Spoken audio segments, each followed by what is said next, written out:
Good evening. Call to order the June 2023 Lower Makefield Township Park and Recreation Board meeting. First order of business is roll call. Online, we have Kim Rock, Michael Blundy. In person, we have Rob Labar, myself, Doug Krause, Supervisor Fred Weiss, and Monica Tierney, Director of Park and Recreation. Next order of business is approval of the May 9th, 2023 meeting minutes. Do we have a motion to approve? Kim or Mike, you're the Rob's that was absent, so can't hear you, Kim. Sorry. Sorry, I said I'll make a motion to approve. Second, do we have any comments?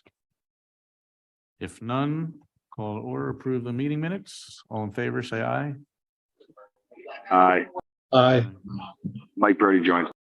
All right, Michael Brody joined at 7:34. All right, meeting minutes approved. All right, first, next order of business is item number 4. I guess, Jim, you're up. EAC initiatives.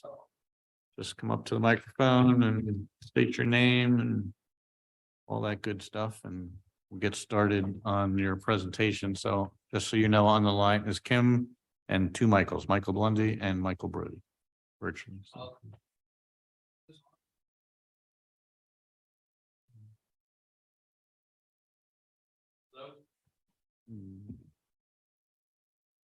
Here comes our tech person.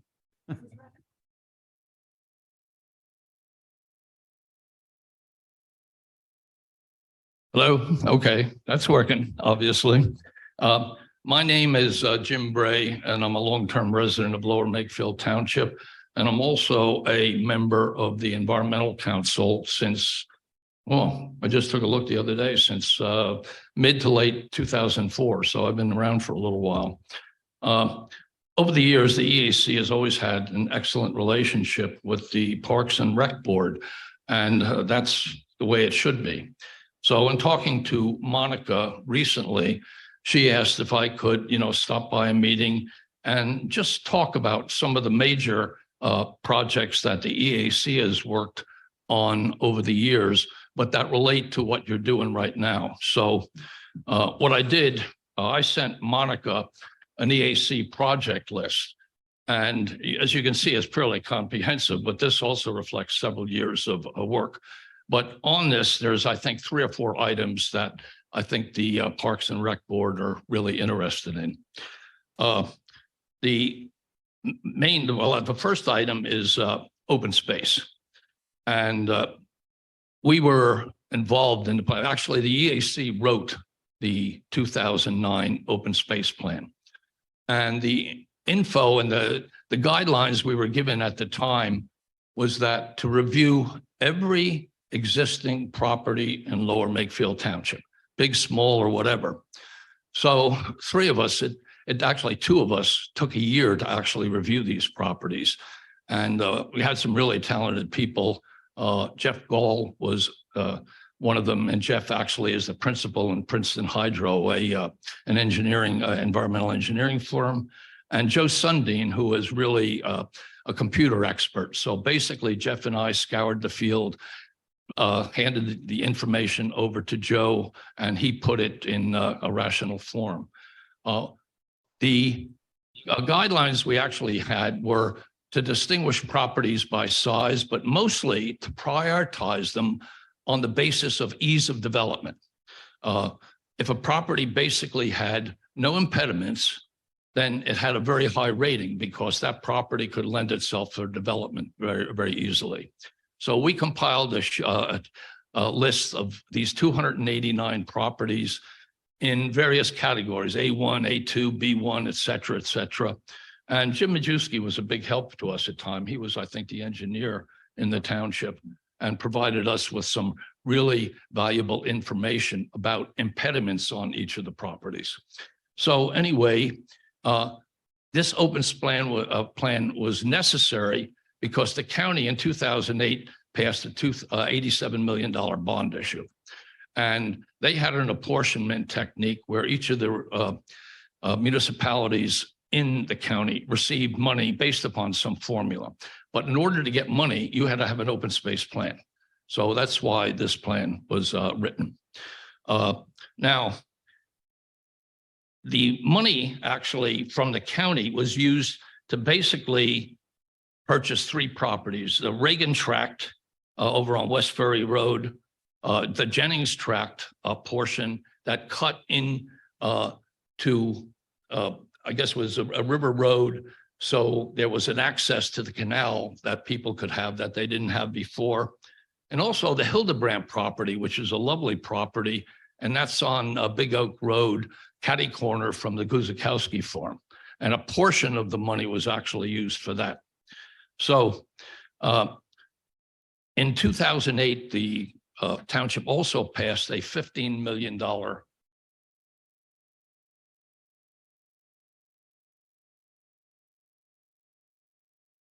to purchase open space. Later on, several years later, the township passed another bond issue for $15 million, where $10 million was earmarked for special projects, and the other $5 million was earmarked for open space. Then in 2016, we actually purchased the Guzikowski tract, or basically we paid for the conservation easement on the property for about roughly $3.8 million, I think. So that's, kind of a history of what's gone on in the last several years. We've also, all throughout that time, regardless of the administration, we sent out many, many letters to the board stating that, hey, why don't you look at this? Why don't you look at that? These are prime properties and everything else. But, what I talked about is what was done, and nothing else basically was done. So what we're actually thinking about doing right now, and one of our members, Alan, actually is our current chair, is preparing a letter to the Board of Supervisors requesting another bond issue. And that letter will be sent to the board, Fred, in probably a week or so. We want the EAC to review it thoroughly, and that'll be sent out to the board then. So that's kind of a rough history of open space. But any referendum that we've ever had, be it county or township, this is the one item that people love the most. I mean, when you're talking about open space on the ballot, you're talking about 70 to 80% approval rate. And over the years, as you all well know, nothing gets that kind of approval rate except open space. So that's open space. If you have any questions, because I'm going to go on then to basins, basin naturalization and tree planting. Just so everybody's clear, your definition of open space, right? So, because everybody hears open space and then they think different things about it, right? So open space can be park and recreation. It could be undeveloped land, right? It could be nature. So just so we're clear, when you're talking about open space, it could be multiple things. Now it's just not preservation or easements or conservation easements. Is that correct? Yeah, Doug, that's a good clarification, right? It has a pretty broad spectrum. Okay, open space. Sure.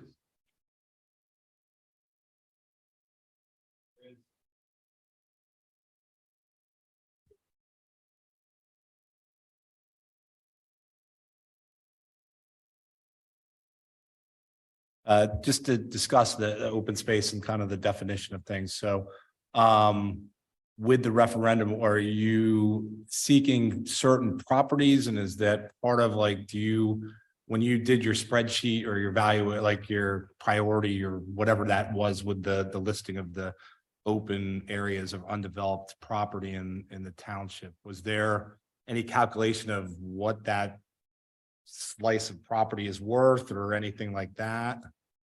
Yeah, Rob, that's an excellent question, because we're actually talking about that right now. There's two approaches. The old plan that was done in 2009, and there's a lot of still valid information on that plan. But But the other thing, a thought is that we want a fresh look at this and the possibility of maybe hiring a consultant to maybe look at some of these remaining properties and make recommendations. So I think it's going to be one or the other. And that determination, firstly, the board has to approve the bond. And secondly, they have to approve what technique they want to use. Do you want to use our existing plan? If you want to use the existing plan, we would certainly have recommendations. We've made many over the years, okay, with letters to the board. So, good question, but that's where we are right now. In the existing plan, is that, I wasn't part of it in 2009, so I don't know this, and I apologize if it was part of it. Were there any collaboration with like Parks and Rec? Did they earmark, hey, this is next to a park that if we could expand it and buy this parcel, we could increase the size of the park? Or this would, like, for example, the one that was purchased to make the access way down to the canal. Right. Was that something that was discussed, or? Yeah, actually, that was a parameter. When we looked at these, we looked at their location, because the way effective open space really works is not to have dots all over the place, but to come up with corridors. And these corridors are very, very beneficial to wildlife and, other things like that. And also then there's a sense of continuity. For instance, we were looking at that property behind Coles. I think there's about a 5-acre property there. And we're still, interested in that. And that actually touches the 5 Mile Woods. So when we see things like that, if it's close to a parkland or whatever, we get excited about it. I think some of the initial conversation when Jim came and talked to the staff was talking about, we going for the referendum to dedicate to open space, but also including a plan as part of the referendum. That was part of the discussion. I don't know if the EAC changed when you went and talked to them. So part of it is not defining it as part of the referendum, just defining the amount of money we would want to spend on open space, because the value of some of the current open space. What did we say for Torbit Farm was somewhere around $24 million. Yeah, so we know there's a high value, high price tag on some of these properties. So $15 million is really, The issue is not only what its value is what the township can pay for. right. The township can only pay appraised value of the land, not the market value. So if the Torberts, for example, wanted to sell the land to the township, and this is only for discussion purposes, we might only be able to give them $15 million, but the market may give them $25 million. I can't talk about the past and I can't talk about the future. I can only talk about the present. Saving land, preserving land is always a high priority for any town. Lower Makefield Township has done a wonderful job at preserving land. Farmland preservation, open space, 5 Mile Woods. I can name about a dozen 1/4-acre lots spread out all over the area. And we could probably find more. Getting a bond issue together after a referendum, 90 days, we can do it. Not a problem. Taxes go up. The issue is what happens after we buy the land. Not everything could be 5 Mile Wood extensions, even though we have to maintain this land. That land also becomes non-taxable land afterwards. We're talking about a township. This is one of my pet peeves. We're talking about a township that has real estate tax as its means of survival. We are at the max. We can raise debt millage for the bond issue, but we can't raise taxes to hire the people to maintain the land, to develop the land, if we're going to use it for sports fields, even to use it as a park. It costs a lot of money to maintain a park. It takes a lot of money to even with volunteers to take care of 5 Mile Woods. So as much as I love open space, it's one of the reasons why I authored the open space ordinance, which we'll talk about a little later. There's, it can't be Christmas every day. And I'm only, I'll bring to the board whatever you guys want to do in the future, but we have to think what we're going to do and how we're going to be stewards of the land once we purchase it, if we do purchase it. That's a good point. I think people have to understand that you buy the land, but It's always popular to buy Balancing open it. space, but what do you do with it after you got it? If you can't pay to take care of it, just like we can't, what do you do with a farm building that doesn't have any use for 20 years? And along that lines, I don't know if you know the answer to this or if it's been something that's been looked at. I'm sure it has. Is there a way of having, instead of doing a referendum, like a tax that would be, the receipt of everything would be dedicated to preservation, maintenance of the land? If land was going to be used for for recreation, parks, we can raise millage, park and rec millage to develop all fields and maintain them. If that's what, Well, like, so, for example, if there was a plot of land, I know from my experience with some people I know, like where they live, they have a dedicated tax resource that comes in and it goes directly to acquiring and maintaining new land parks. we can't do that. We don't have that ability. We don't have that, not in a second class township.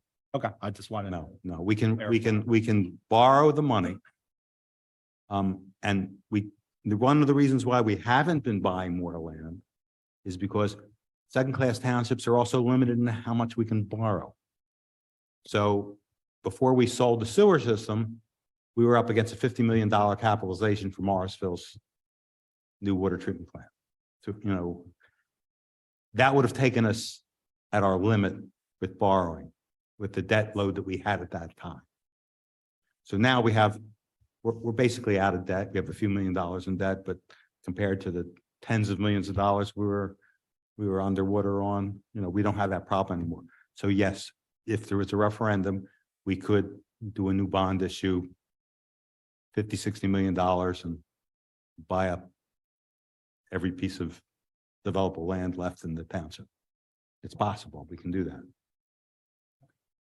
I think, Jim, I think we're all, aligned to, open space and acquiring more land that can be used for whether it's just preservation or parkland. I'm sure you're familiar with the Play for All plan, and Monica's been working on needs assessments. And so staying close to her in conjunction as you assess the properties again, and Monica continues to move down the path with, identifying the full needs, obviously having our two groups to meet again or to do some work behind the scenes to understand, what those properties are, what are going to be the best uses for them, based on your analysis again that you did previously, because obviously you already have a list and you cross off the ones that are gone, or maybe they've changed, or based on the needs of the township. So, thanks for sharing that. And again, I think just staying closely connected to Monica as she moves through the process. So at least once we get through ours, we could say, okay, here's what the assessment looks like, and are there properties that fit that need? Right. This is essentially a joint effort. When we come up with selected properties, either through a consultant or using the existing plan, we always rely on input, and primarily from people like Parks and Rec, because you have a direct, impact on what the plan actually is.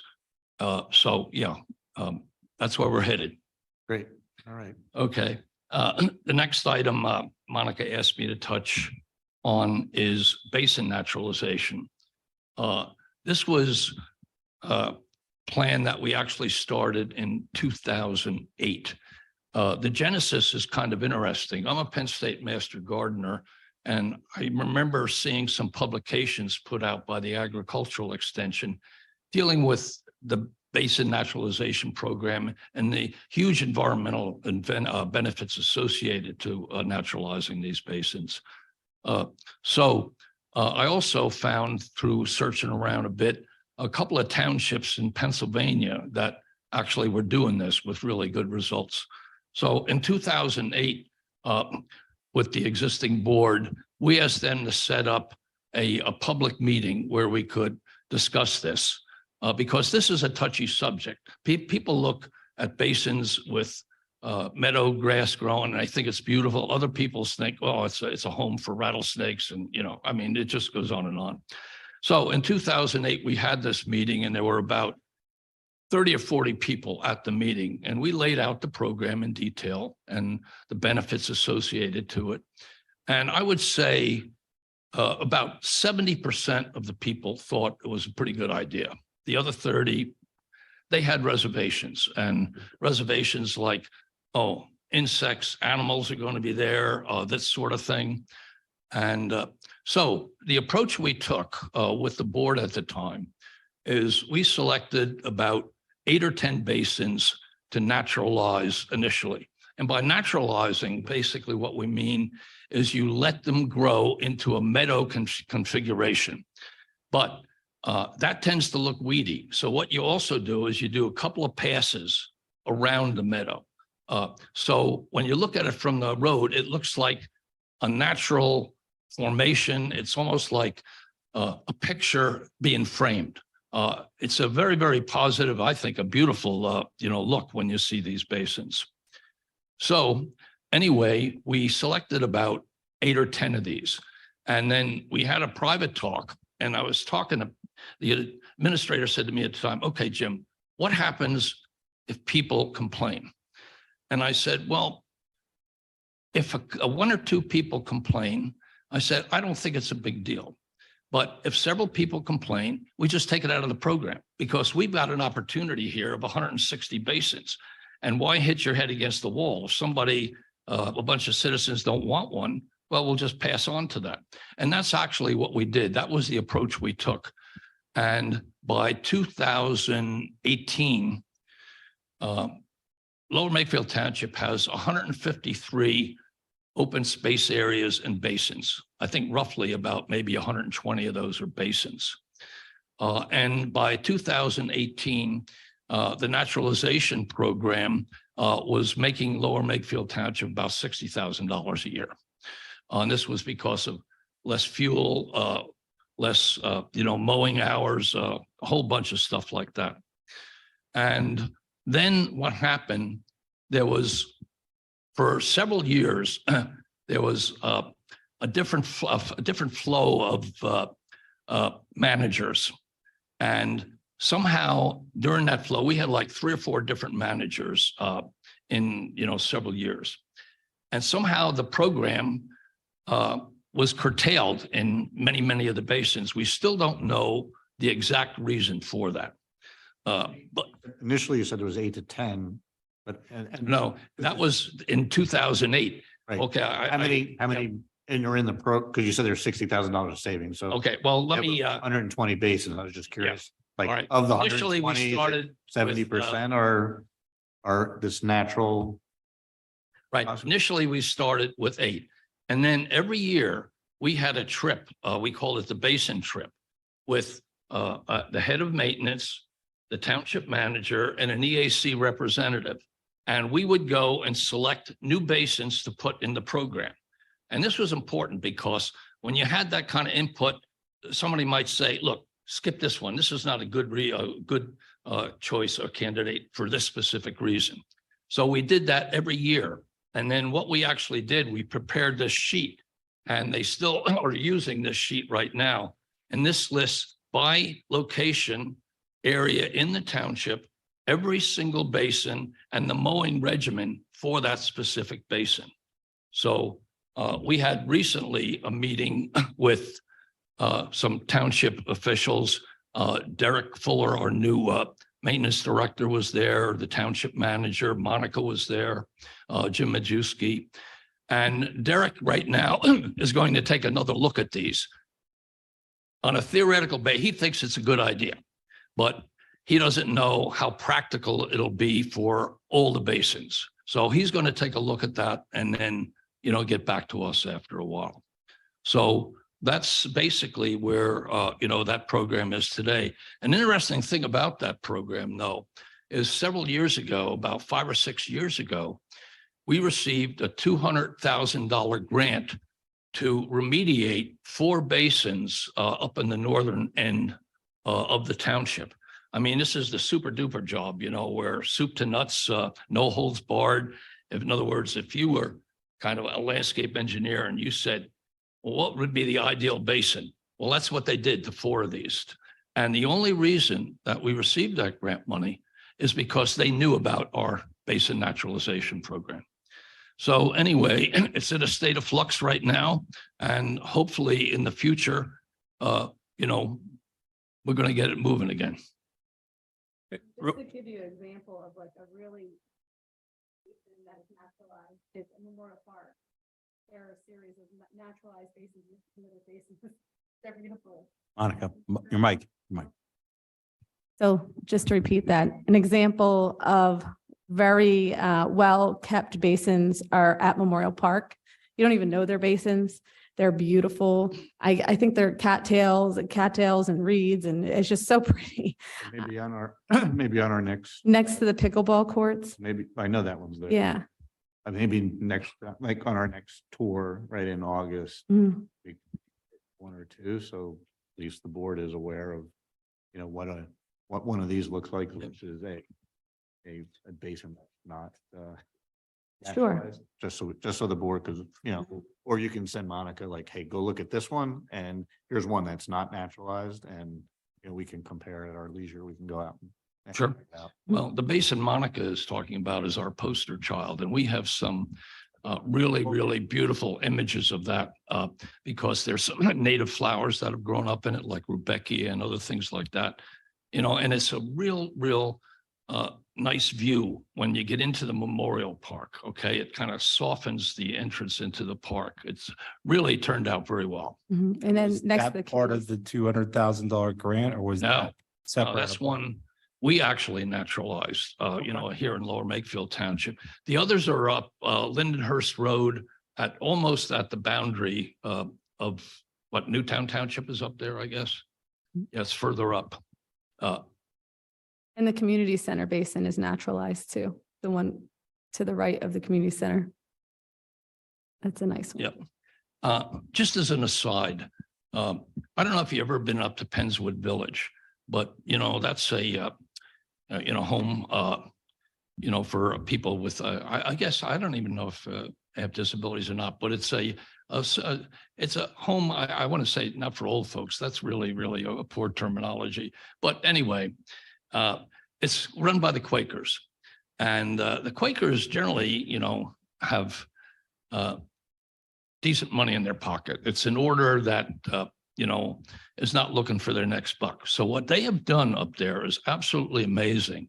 When the 15 acres in front of Pennswood Village, when you first go in there, all you see are these beautiful, this rolling terrain with benches all over the place and bird boxes and things like that. That whole 15 acres is a basin with modern design, and the water is flowed here and there and there. The end result is when it comes out the other end, no water. And that's the way it's supposed to work. The other thing is too, one statistic I should remember, when you have basins that are basically grass from an environmental viewpoint is essentially green asphalt. There's little or no root structure to grass. But when you naturalize them, that meadow configuration absorbs over 50% more water than grass will. So that's just one of the benefits, and I'm not going to bore you with the rest because we had whole studies on this. But anyway, it's interesting. The other thing Monica asked me to talk about was tree planting. So in there's an interesting story about this. In 2000, late 2015, early 2016, myself and Alan Dresser, who was a long-term member of the Environmental Commission, were at a Board of Supervisors meeting. And Alan and I were talking, and I said to Alan, you know, we need a long-term master tree plan. We don't have one in the township. So Alan said, well, Jim, we're here. Why don't you ask him? That's exactly what I did. And behold, they approved it. So they had a long-range plan, written up by our engineering. I forget what the engineering group was at the time, but this entailed the planting of maybe close to 1,000 trees, a lot of understory trees, shrubs, you name it. So then you say, okay, well, how do we fund this? Well, there was another novel approach that we took. In 2006, we created in Lower Makefield Township, adopted a LID, Low Impact Development Stormwater Management Ordinance. And as part of that ordinance, if a developer cut down trees, there was a replacement ratio. And for instance, if you had like an 18-inch tree and you cut it down, you had to replace that with like 4 2 to 3.5-inch caliper trees. And the verbiage said that at the time, if you couldn't plant them on site, you could plant them somewhere else. But the terminology had some legal impacts that were unfavorable. So in 2014, we modified the ordinance to not so much to talk about off-site improvements, but to talk about tree replacement in public areas. And when we did that, we set up a whole other mechanism, and we called it the tree bank, which I think was really, really cool, by the way. And the way this actually works is that we established a value by calling various nurseries as to how much it would take, cost to plant the 2.5 to 3-inch caliper tree and guarantee it for a year. Initially, it was $315, but we also put in an index mover tied to the CPI. So now the value is about $375. So what actually happens then, if a developer can't put the trees on site, he has the option of putting the money in our tree bank. And right now, today, we have close to $420,000 in the tree bank, which is, I think one of our projects that I think really, really worked way beyond our expectation. So this is the money that funds the master tree plan. The neat thing about it, taxpayers don't pay a single dollar in order to get this work done, which we think is, very, very beneficial. So now what we're in the process of doing right now is trying to finish off the 2016 plan in the fall of 2023. So we are requesting, and I just talked, I've been emailing with Dave Kratzer, our township manager, to place on the 6/21/23 agenda a request to plant these 162 trees. Now, Fred knows about that because we had a meeting not too long ago, and Fred said, hey, it's not on the agenda back then, but put it on the agenda and then we'll take a look at it. So there's 162 trees left, and what we would like is, bids be sent out to, plant those this fall.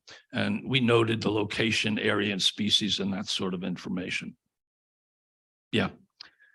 So in addition to that, we're also dealing with manager Dave Kratzer to prepare a 2024 long-range master tree plan. And that's not as time sensitive. The request to plant 162 trees, we would like to move on that because we think there's some time sensitivity to that. But as far as the 2024 plan is concerned, we would still like to get that done probably no later than maybe August as an agenda item, and hopefully the board will, approve of sending it out for bids, and then maybe having various engineering firms or consultants who specialize in that kind of work, bid for the process. So basically, that's where we are right now. And if you have any questions at all, before I leave, I'll, gladly do my best to answer them. Mike or Kim or Mike, do you have any questions for Jim at all? Not Jim Magushki, Jim, right?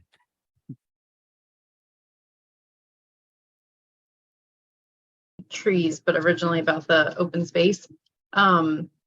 When Fred mentioned the township can only buy the land at the appraised value, I'm just wondering how many appraisals do they do? Is it, 2 or 3 and they take the average, or do they just go by one?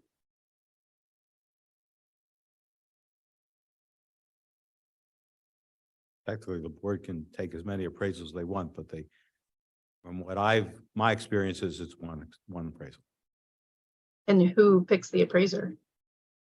Township picks the appraiser. Got it. Okay, just curious.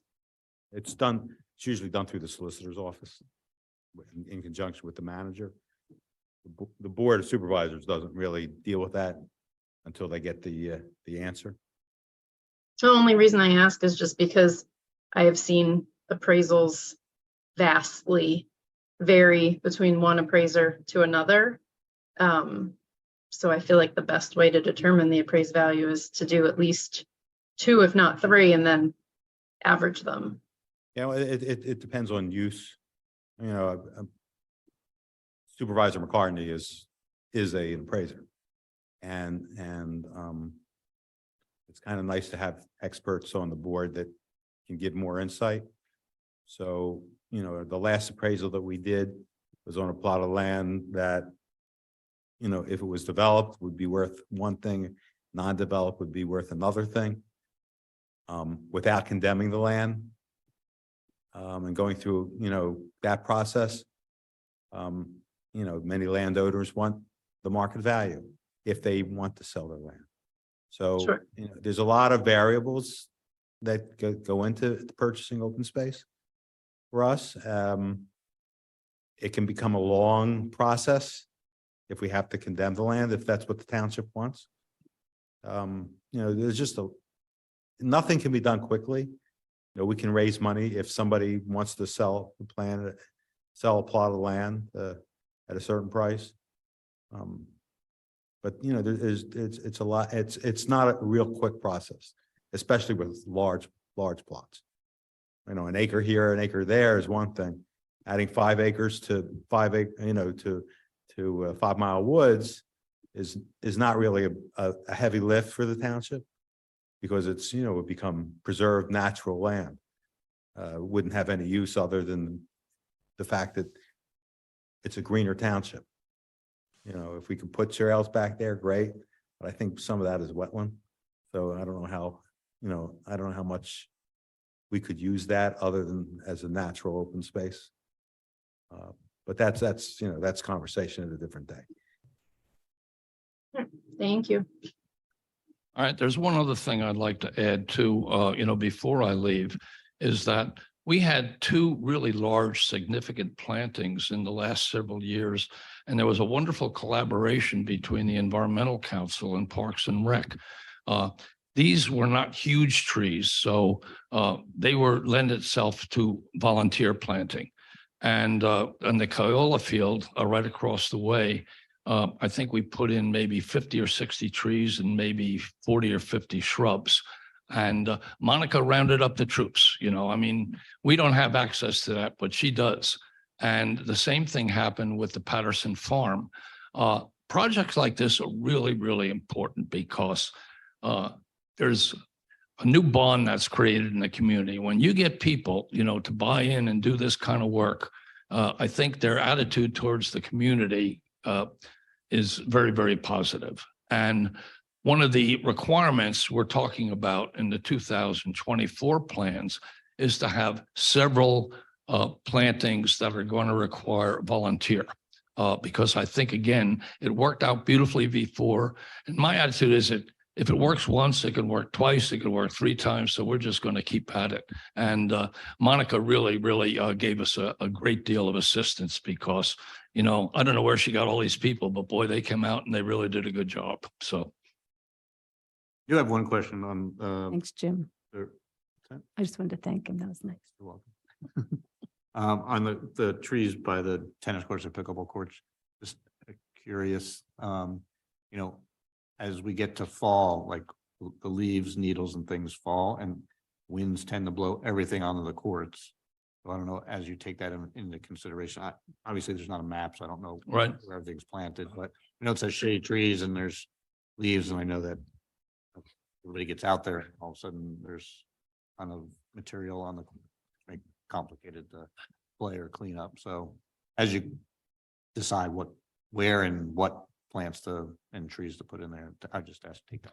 Well, we generally try to take that into account, but you know, obviously trees have leaves and leaves fall. Mother fall. Nature blows them around. But we're pretty careful though, like we don't plant sweet gums near there because, you know, who wants to play tennis or anything with dodging these little sticker balls, you know?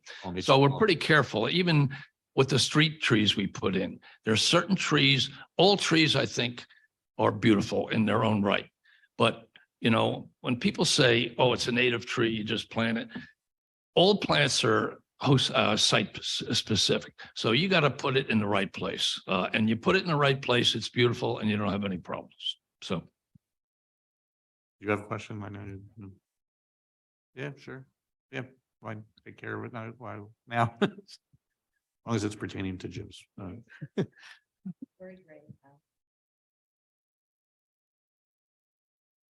yeah. You want to use Jim's? Too. Okay. Thank you. I appreciate that. Okay. I'm Lori Gray. I'm a resident of Lower Makefield Township. And Jim, I had the pleasure of listening to your presentation at the Board of Supervisors meeting last week. But by the time public comment came around, you had already left and I wasn't able to get to the EAC meeting on Monday, I think. Was it Monday or whenever it was? Whenever it was. So I do have a question in regards to the tree planting plan. If I recall correctly, you had mentioned that in conversations with Monica, that Makefield was put on the burner, even though it was part of the original plan. Right. It was put on the burner because of the Play for All plan. And my ask is if we could reevaluate that, because while I recognize that there's a much bigger Play for All plan, by the way, my property is adjacent to Makefield Park, so that's why it's extremely important to me.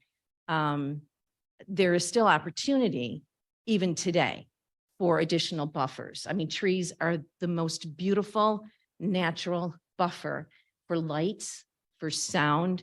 And I can certainly appreciate that for no one that doesn't live next to soccer fields and volleyball fields, that you may not really appreciate how the noise travels into one's home and into one's property. So I still think there's opportunity. There certainly is, Lori. When we were talking, we didn't want to have a specific plan for Makefield Park, knowing that there could be changes. Sure. So the idea would be that Makefield Park might be identified, but not necessarily specific to what would be out there until we finish that Makefield Park plan, the master plan that we're working on. And maybe this isn't the right forum to discuss it. And I wasn't sure if maybe we discussed it at our meeting on the 28th. I'm not sure. But I mean, I don't know if we really need to wait to 2024. I think there's opportunity now, especially since the cemetery took down all those trees. So we no longer have that entire buffer there. So I mean, I think that could be something that we can mention at the steering committee, but I think part of the plan would incorporate more trees. Just being in every meeting, so far, every focus group, everything, everybody wants more shade. At Makefield Park, that is one consistent comment. So as we move into the Makefield Park master planning, it only makes sense that we consider shade trees as part of that. right. And I'm not even talking shade trees, right? I Mhm. mean, I'm talking Buffer. buffers. So, okay. All right. Just wanted to make my voice heard. So thank you. Let me address that comment. I love Macclesfield Park, and I think in the long run, there are going to be hundreds and hundreds and hundreds more trees planted in Macclesfield Park.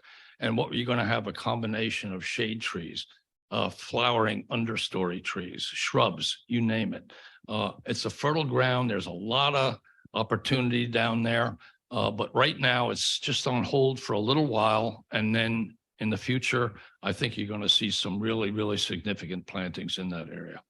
I just hope I'm around for that future. So do I. Thank you, Jim.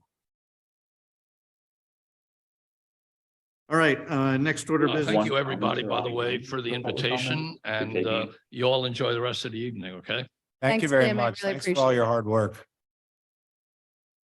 Right, next. I have one person online that wanted Five to talk is to the EAC. Mr. Majewski. Was there somebody talking? I didn't hear. Yeah, I'm running the Zoom. They had a comment for the EAC before he left. He's out the door. Public I'll comment. still bring them in if you're taking public comment. If not, no worries. We can take public comment. Lori is chasing him right now, so. He makes his way back. There he comes. Sorry about that.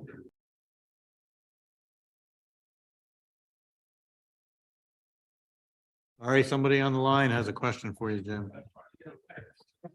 I will, whoever you paid $10 to did call in and asked that important question. So, all right, whoever on the line, go ahead and state your name and ask your question for Jim. So you're now online with the board. Sorry, I didn't understand.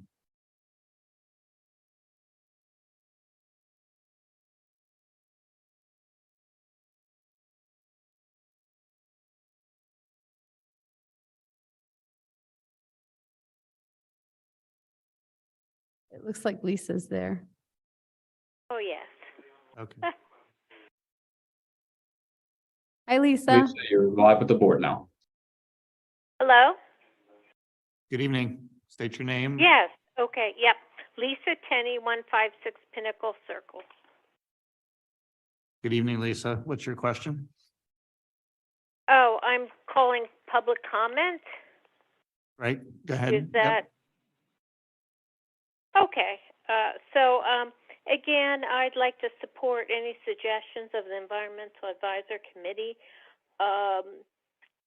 They have many suggestions that honestly have been somewhat overlooked by the current Board of Supervisors. LMT should utilize referendums, support saving of open space. It is the democratic way to move forward in the play for all decisions. I do support the retrofitting of retention basins. I live near two large ones in Yardley Crest. I believe Stony Hill and Elbow Lane are waiting for those changes. It will be the logical decision to move forward with those with regards to water conservation, visually appealing and benefiting all animals and the community, environments, and saving money for the township. I also have to say, in the end, I was disappointed. The Board of Supervisors voted 3 against 2, favoring a developer's removal of woodlands near my Yardley Crest neighborhood at the location 1101 Big Oak Road. So I hope that the Environmental Committee is honored and listened to despite neglect. Thank you. Doug, Mr. Chair, since she mentioned the Board of Supervisors and the EAC, the development at 1101 Big Oak Road was approved with the express condition that they must follow the EAC's recommendations. So I don't know where Ms. Tenney gets her ideas from, but Mr. Bray and EAC had developed an excellent recommendation plan, which must be followed by the developer. So I just want to clear that up for the anybody who's hearing this. Thank you. Yeah, Thank we'll you again, see, Jim. the outcome of that. Ms. Tenney, you heard what I said. The record is Okay, public. we'll see The record is outcome. public. The Thank record is you. public and the developers must follow the AC's recommendation. Okay, all right. Just Good night. as long as, yeah. Okay, can I Thank leave you. now? Very good. Thank you, Jim. Thank you. All right, thanks again. All right, have a great night.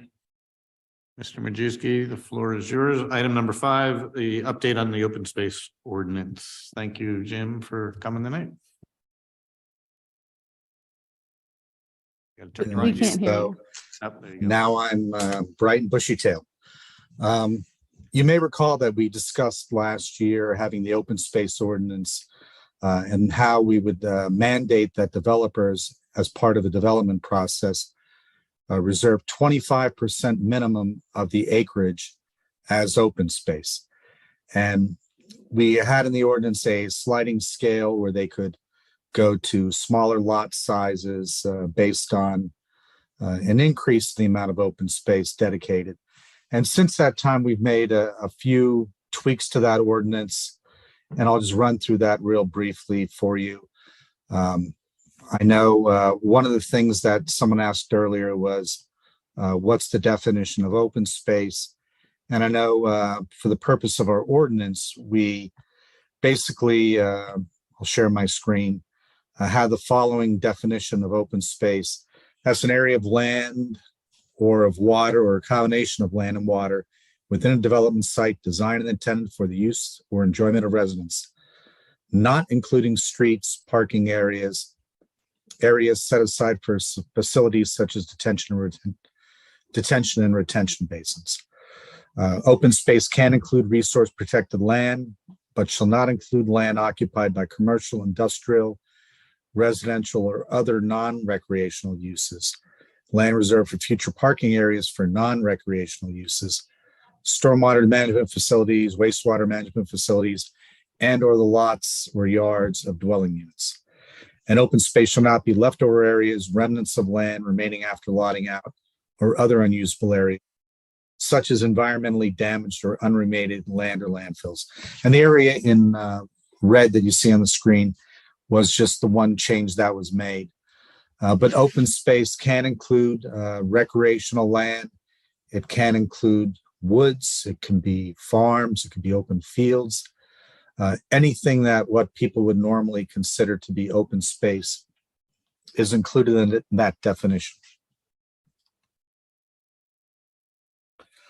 A couple other items we made that some slight changes. We changed some conformity in the ordinance to match our subdivision land development ordinance and other sections of our zoning ordinance as outlined in red, and that this is applicable to tracts of land consisting of 10 acres or more of land. So the smallest area of open space we would get would be 2.5 acres, which it's not a lot, but in the right location, it could make the difference between having the area appear to be all residential versus having that little bit of woods or open field or maybe even a tot lot. We also just added in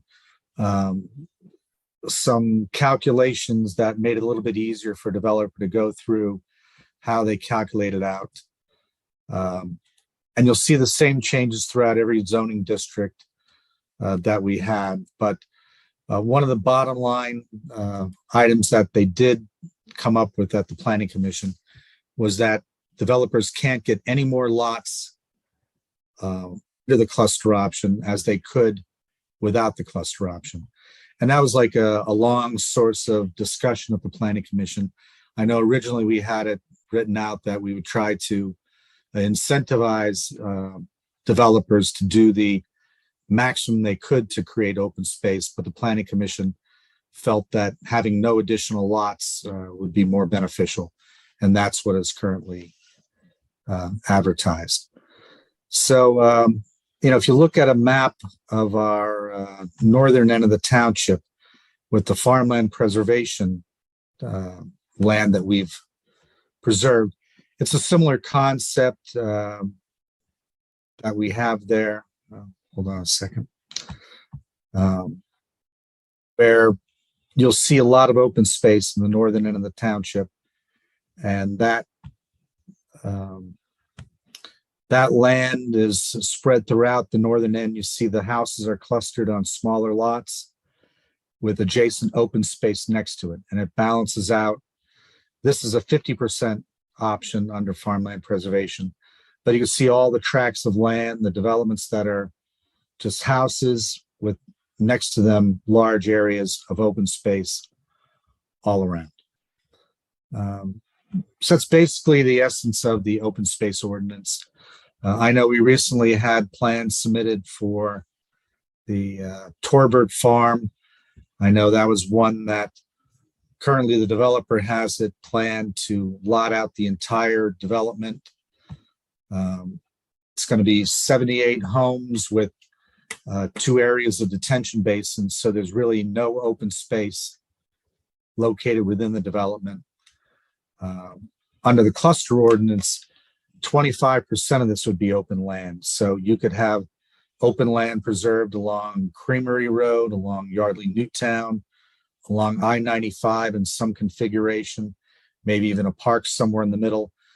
But for a 100-acre parcel like this, with our park and rec fee in lieu of, if you chose to take the land instead of the fee, they would only be required to do about 4 acres of open space on this entire property. They chose to do the option of a fee in lieu of recreation land. I guess the Park and Rec Board would have to determine whether or not they consider that to be appropriate or not. 4 acres of land doesn't give you a lot of opportunity to do much of anything. If you wanted to put in, let's say, a sports field, like a soccer field, takes up about 1.8 acres of land. And when you add in a little bit of the buffer all around it, area for spectators, for the participants on the side, and stormwater management, you're up over 5 acres just for that. If this was done under the cluster ordinance, we would have 25 acres of open space somewhere on this parcel that potentially could be recreation land. It could just be a viewscape that's preserved along the main roads. And all of these houses, instead of the big lots that you see, would be smaller lots, 3/4 of an acre, half an acre, and they would benefit from having that open space.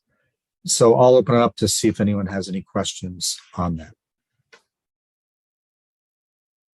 So there is, with this ordinance, there still remains a fee in lieu of option, right? So if, again, as you mentioned, any 10-acre, any sites that are larger than 10 acres, if they choose to go down a path, they don't have to put any open space in, or am I incorrect in that statement? No, they would put open space in, but if the Park and Rec Board determined that they'd like to see recreation land as part of that, they could put that money towards the amenities on the land instead of paying the fee in lieu of dedication of land. I know it sounds a little bit confusing. Let me try to explain a little bit It's really confusing. better. Sounds like there's 2 funds. Well, it's Different almost concept. it's sort of 2 different entities. One is they're required to provide 25% open land. Right. That is just open space. It's really undesignated. Our ordinance still requires the reservation of 2,200 square feet of park and recreation land, improved park and recreation land for each dwelling unit. So they would be required to put 4 acres of improved parkland here. So they wouldn't build you a whole park on that 25 acres they would dedicate, but they could contribute through that either by doing the work and offsetting the fee or just paying the fee.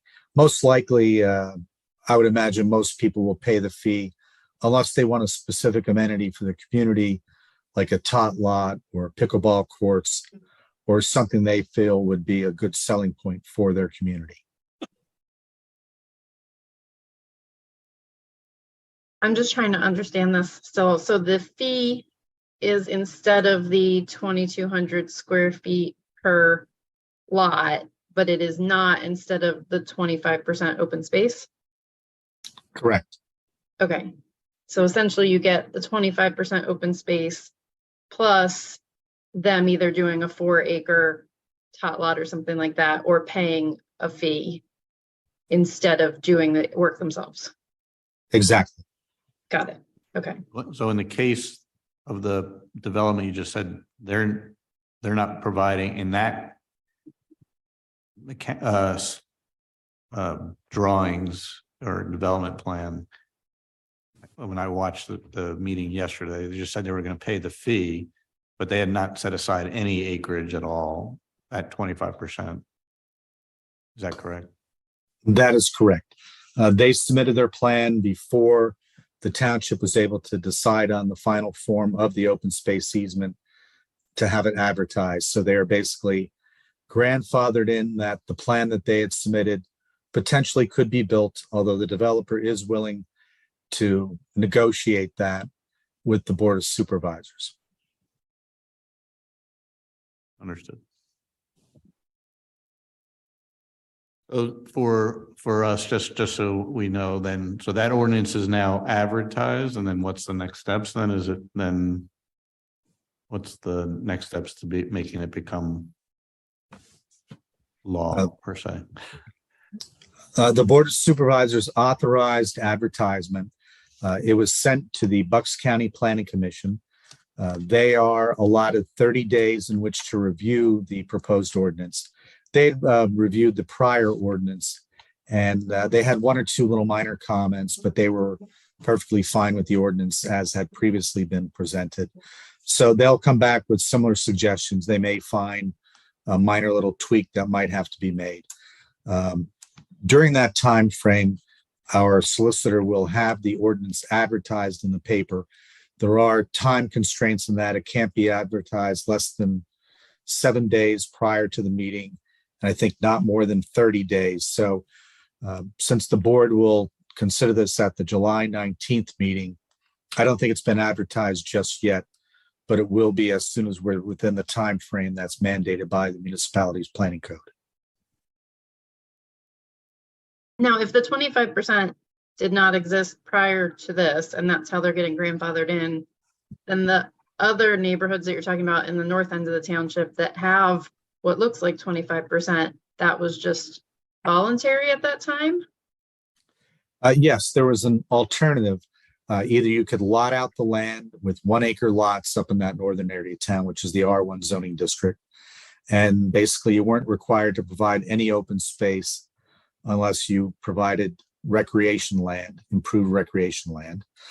Or you could take advantage of an alternative the township had, which was the farmland preservation option, which mandated 50% open space. And then you get to put lot sizes that are down to about 4/10 of an acre. And so they took advantage of that. That was the developer's option to do that. And the developers up in the northern end of the township took advantage of that on half a dozen developments. And I think we preserved about 300 acres of farmland out of that with that option. That makes sense.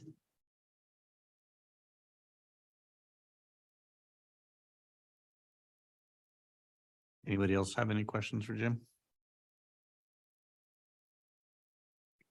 Okay. Any public comment? Well, ask before. All right, Jim, I appreciate you coming on tonight and giving us an update. Thank you, as always. Thank you and enjoy your meeting. Thank you. Thanks, Jim. I don't know if there's any liaisons on the line, and I don't see anybody here in person.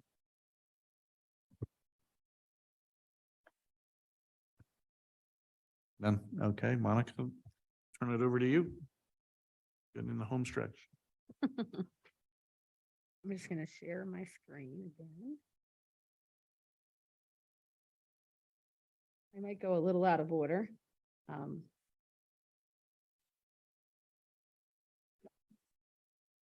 Oh, does everybody have that on their screen?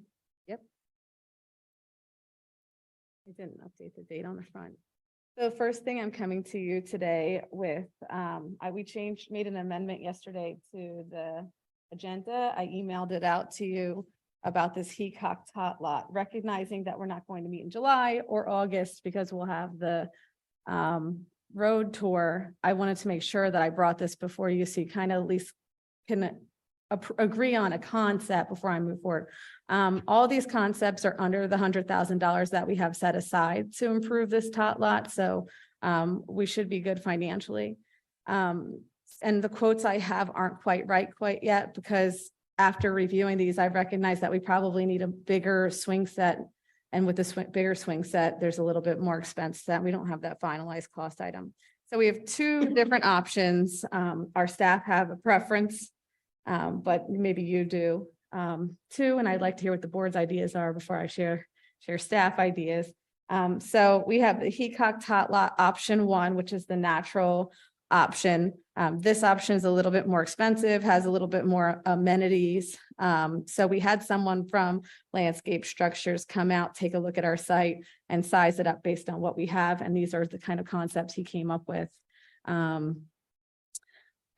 Is the swing set on the left going to replace the swing set that's in the circle? Yeah. Okay. Yeah, and we'd have to bump out the area a little bit just to accommodate the swing set. So one of the newer trends that we're seeing are mommy and me swings, or so a parent would be able to swing with their child, or two friends be able to swing together.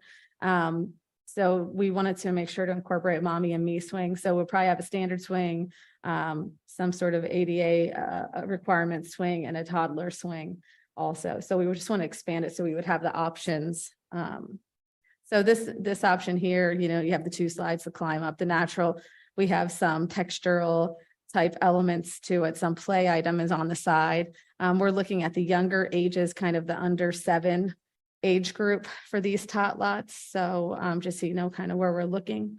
So this is option A, and I'll show you option B. This would be through CoStar's purchase. So as long as you're okay with CoStar's purchase, moving forward, CoStar's is pre-bid, so we wouldn't have to go through the bid process because they've already been through the bid process. This is I think it's landscape structure is the company. Oh, it says it right there. All right.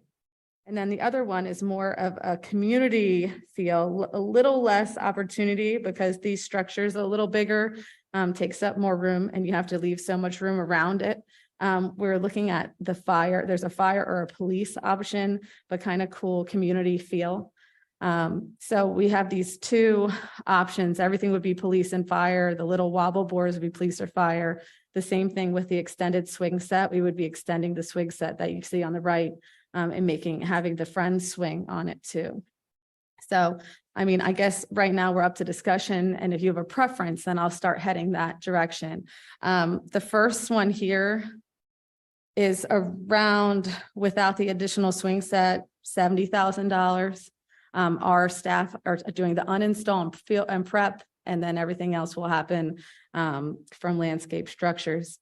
And then the same thing for this one's a little less. It's around $50,000 right now without the additional swing set. So that keeps us under that $70,000 or $100,000 budgeted amount that we have. So does anybody have any preference, or does the board want to select one? I'm open to discussion. Kim or Mike, did you have any preferences on the lots or any questions for Monica? Well, I like the fire truck theme. Is it the same? Is it designed for the same age as the other one? Because the other one looks like it's got 3 slides. This looks like it's got 1. The other one looks like there's some kind of a ladder climbing system, and this, I don't see that on this.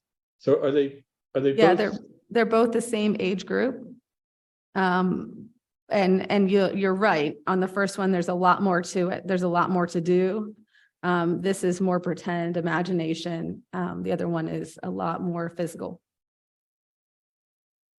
Well, I really like the fire theme. And, I like that. I wish it had more to it.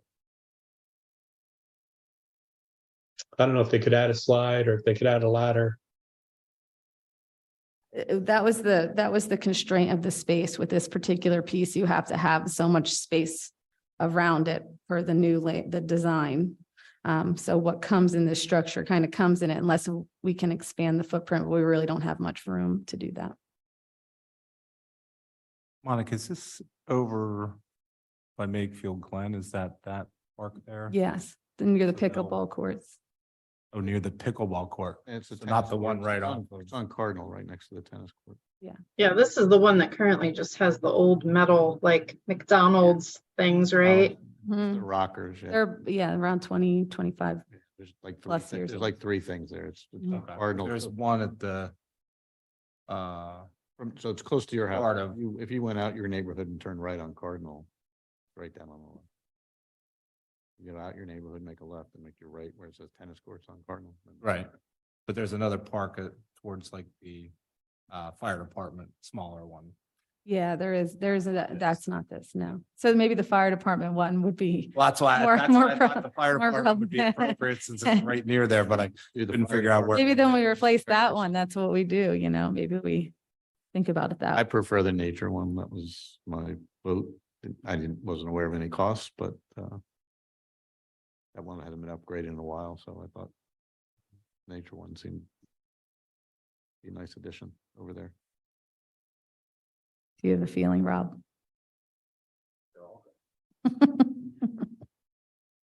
I'll be over swinging myself. Did anybody check with do we still have a veterans committee or anything to see if they'd have a preference of what they'd like to see there? This isn't Veterans Park. Cock, Mike, Sorry, Heacock, I think near, the firehouse thing is cute, but I think the other option gives a lot more options for use. And that despite the cuteness, like it's probably better to have more things for people to do. I also feel like any of those things where it's like a house and stuff is, I don't know, bees build nests in there and it just, from like a maintenance perspective, is a little harder to deal with. Is the park near the fire department due to be up soon or? Almost every one of our parks needs to be replaced in the next few years. We're way over. Expected life for a park is 15 to 20 years. And I think every park aside from Memorial Park is over that. So we can make that a priority and maybe this is where we go with that. So are we saying the nature one is the better one because it's got more amenities on it?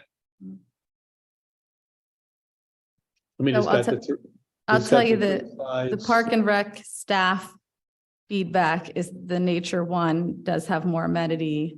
They feel like we could get more bang for our buck.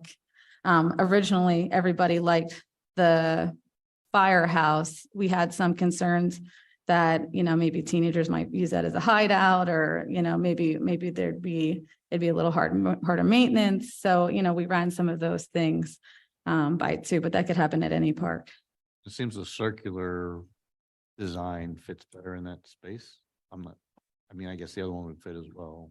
It's hard to tell from the side scope, but just knowing what's open there now, like a circular one. Yeah, landscape structures recommended the circular. Now, if we do add the bigger set of swings, we will have to bump the circle out just a little on one side. So it won't be quite a circle.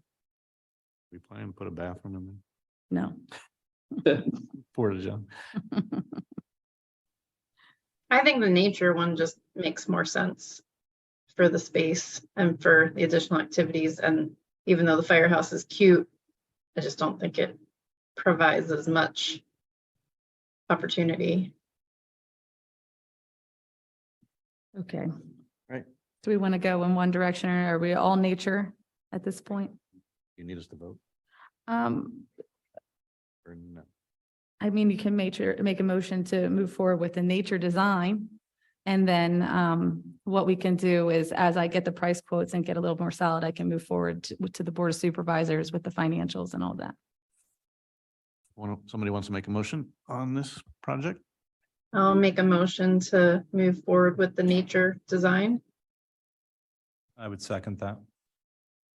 Any comment? Public discussion? If none, please cast a vote. All in favor of the nature design, please say aye. Aye. Aye. Aye. Any opposed?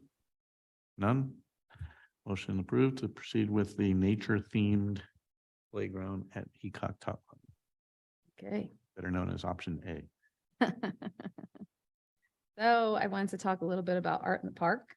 So we did launch art in the park. We had a great opening reception. You can see a picture of the park board members who were there that day. We had music, we had art, we had sculpture. And then the following week, which was last weekend, we had a craft fair at Memorial Park. So that's how we kind of got the ball rolling. We have stuff going on all throughout the summer. So you can see the list of special events and dates. We may even add a couple to this. So just to blow through a little bit, there are going to be Sunday strolls with artists of Yardley that sign up. Please sign up for that on the website.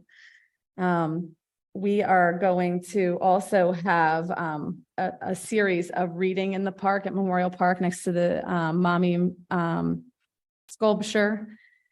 So we're going to do those on Mondays during the day. We're going to have a Foodie Fate art camp, which is not designing food. It is painting or drawing food. We're going to have a movie in the park sponsored by Kim Rock Group. So thanks, Kim. I really appreciate that. So that will be July 3rd, and that's going to be near the community center. Details are pending on some of that. Kim, do you want to talk about any of that while we're here? Movie in the park. Oh, you're on mute. Oh, am I on mute? Oh, no, Am you're I- good. Yeah. Oh, you're good. okay, all right. Can I can officially say the movie right now? So, okay, so we're doing the new Super Mario Brothers movie, which is pretty exciting because it was, just in theaters. And we're gonna have some food trucks. And it should be a nice night on that holiday weekend. Monday, but end of the holiday weekend. July 3rd it's the before the day off, I guess. Yeah. Yep. So that's very exciting. We're excited to move forward with that. We have Doug Kraus organizing Ultimate Frisbee Expo. I don't know if he has any details on that yet. No, I'm just gonna, leverage my son and some of his Frisbee friends and maybe some pro Frisbee players, hint, hint, Rob Labar. But we have quite a number of actually some Pennsbury grads that are professional Frisbee players. So hoping to get some of them to come out and some of the current high school players and graduates. So there's enough kids in town here that can put on a clinic for like 90 minutes on, I think that's a Wednesday, July 19th. So over in the Veterans Park, right? Yes, Veterans Square. Yep. And then we're going to do a hula hoop roundup, which is an interesting, we're going to have a trail cam in the park for a week. And we're going to have music activated by motion and leave hula hoops at the park. And hopefully we can capture some great hula hooping next to the sculpture at Kids Kingdom. So that's going to be something that we do. And we're probably going to do a little more with that along that week too. But that's one of the things we plan to do. We also are going to have a pickleball demo. We're going to have a pottery art camp at the end of the summer. So we have a lot going on with programming. Along with Art in the Park, we also have a bunch of regular, regular programs, ongoing programs, 6-week, 8-week series programs going on that include different types of art. So we have a lot going on this year. We're going to start discussions soon about what we plan to do for next year because it's, to be honest, we haven't had a negative comment at all about Art in the Park. If anything, suggestions for the future. So really been great feedback. A lot of people come to the park and trying new things because they see it and they're inspired, which is really exciting. A lot of people posing with the sculptures or pretending to be the sculptures. We've had a couple of funny experiences. One with one of our mowers was out and kept avoiding an area for like a half hour because someone was standing there and here he realized it was one of the sculptures. Or we also had someone tell a story. They were walking around Memorial Park and there was a woman standing next to the guitarist real still. And they were debating on whether it was part of the sculpture or not. And when they came up to the woman, they said, "Oh, you were right." And she jumped. And here she was texting her brother about the sculptures. So it's really fun. So people are kind of telling these stories about how they're interacting with the sculpture. So it's really fun, anecdotal type information. So it's really great and very happy with it. I know Artists of Yardley is also very happy with the program, and so is Visit Bucks County. So we've had a really great experience. If you haven't gotten out there yet, I really hope you can. And then next, I haven't brought this to the park board, but we did work with Dan McClone, our planning. What is his title? He's our planning staff at the township, and he created us an interactive map. So this map is on our website, and you click on the different areas, the different parks, and the sculpture comes up with a description. So people have been using it as a way to go around and get to know all the sculptures as they go. So I've seen a lot of people out with their phones clicking to read the stories, which is really neat. This is something new that we can do. It's a new capability for the township. So I was excited that we could try it out on Art in the Park. So I'm very excited about that.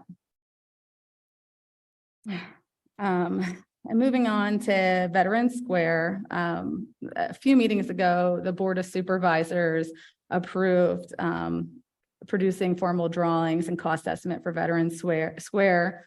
We've been going back and forth with the engineer a little bit, the township staff and the township engineer about some of the questions and concerns. So we're kind of in that process. We're kind of navigating initial drawings. So once we have something more final, we'll be bringing that back. I wanted to bring up Snipes Tracks because we were doing the natural lands assessments. The second assessment was done on the 26th of May. And we're anticipating a report real soon and potentially a presentation soon about what their findings were. So real excited to hear about that. And, I'm going fast. Anybody have any questions so far? Okay, so we're starting to create MOUs with, as I've been discussing in meetings for some time. So far, we've had 3 meetings, one with Veterans Square Foundation to discuss, some of their needs, where they see themselves in the future, how we can better partner, that just to get a set of framework. So we'll be having a second meeting with them sometime soon to discuss, how we plan to move forward with that MOU. Can you just, what's the acronym MOUs? Memorandum of Understanding of how we'll collaborate together, something in writing. We haven't necessarily had anything in writing in the past with these groups that we work with. We also met with the 9/11 Garden Reflection Foundation for initial conversation. We had a lot of conversation back and forth about what our needs will be. Same thing, we'll need a second meeting following up on that. I think they had to go back and get a little more information from their whole board to come back to us. The more interesting one is meeting with the Friends of 5 Mile Woods. Now, they used to be a 501c3, but they are no longer a 501c3. So now I think we need to think about them differently, about how we operate with them, potentially even just considering them as an extension of the Park and Rec Board or reporting to the Park and Rec Board. So we're kind of navigating. We actually talked today. So we just have a little bit more homework about, I don't know that that's an MOU at this point. Maybe that's just redefining how we operate. So we'll talk about that. And then from here, after I get through all these over the winter, the intention is to start league conversations, what those MOUs would look like. And eventually all of these will come past you in the Board of Supervisors. So we'll keep going on those. Just want to let you know where we are. Quick pool update. You are the first to know because I just got this email. We had a phase 1 leak detection is complete. They were here when the water was already in the pool. We were very efficient at filling the pool this year. So they did come with water in pool. there will be a second phase to be complete at the end of the year. What we did find was a leak in the surge tank of the lap pool, which is what one we're focusing on. It's not something that could be fixed until the end of this year when the water is no longer in the pool. We'll also have to get some estimates for that too, but just know that that's coming. They'll visit again when the pools are empty at the end of the season to make sure they get they touch everything in that lap pool. We do know that there is some sort of leak. We just don't know where it is. We know we're losing a little bit of water. We just can't figure out precisely. And that surge tank, I'm not sure how much we're losing out of the surge tank. It could be the only thing. So hopefully it's the only thing. So that's something just to know. Patriot Waterworks is doing that work. I just want to go over pool registration last year to this year. So we're up in numbers across the board. Last year, 6,385 members at this time on this day. Today, we have 7,126 members. You can see our revenue is greater this year. So we're really doing well. We're tracking well. And we have constant email, constant communication, and constant lines every day at the community center. So it hasn't stopped. It's not slowing down yet. So Recall, we don't have the numbers, what the 7126, what percent of the revenue, what percent of your total? Like, where are you at? Are you at 90%, 80%? oh, total membership revenue goal was 1 million. Okay, so you're at about 90, almost. Yeah, they were almost at 90%. And then that 819, do you remember what last year's were? Like, are you tracking at the same? Head Well, percentage? our membership goal for last year was higher. We reduced our goal this year. And, So like revenue, do you remember what the budget was last year? it was higher than 1 million, but I don't remember what it was offhand. So then we're percentage wise, we're ahead. Percentage wise, we're ahead for sure. And one thing I didn't put on the agenda, but I feel like it's important to highlight because we've changed it so much this year, was summer camp.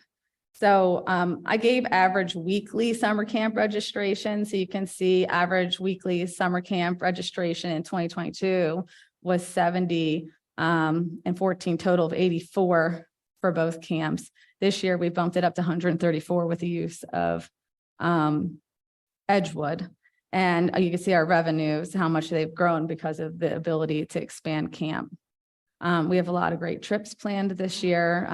Please visit our website just to see what our campers are doing. They're going everywhere from the Franklin Institute, Sesame Plays. They're going rock climbing. They're doing all kinds of great things. It's very exciting. I'm really excited to see that started. Camp will start on June 26th. And then I just wanted to highlight that there's still an average of 30 people on the wait list for every single week for Camp LMT. So even with us expanding as much as we were able to with Edgewood, there's still a need. So just wanted to make sure, and people are still coming in trying to get into camp, so I just wanted to make sure that everybody understands that there's that demand. Monica? Yes. So what do you think is the biggest barrier to, not being able to fulfill, that wait list? Finding spots for those people on the wait list.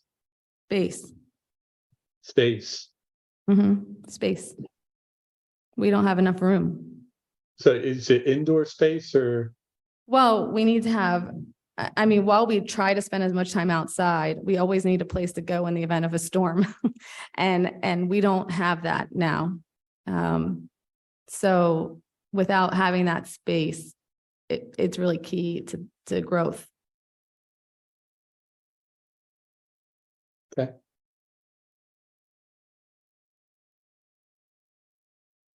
Are there any other questions? Any public comment?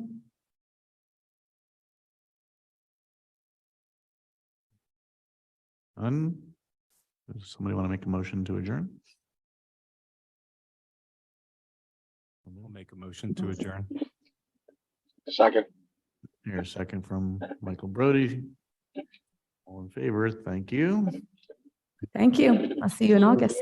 See you all in August.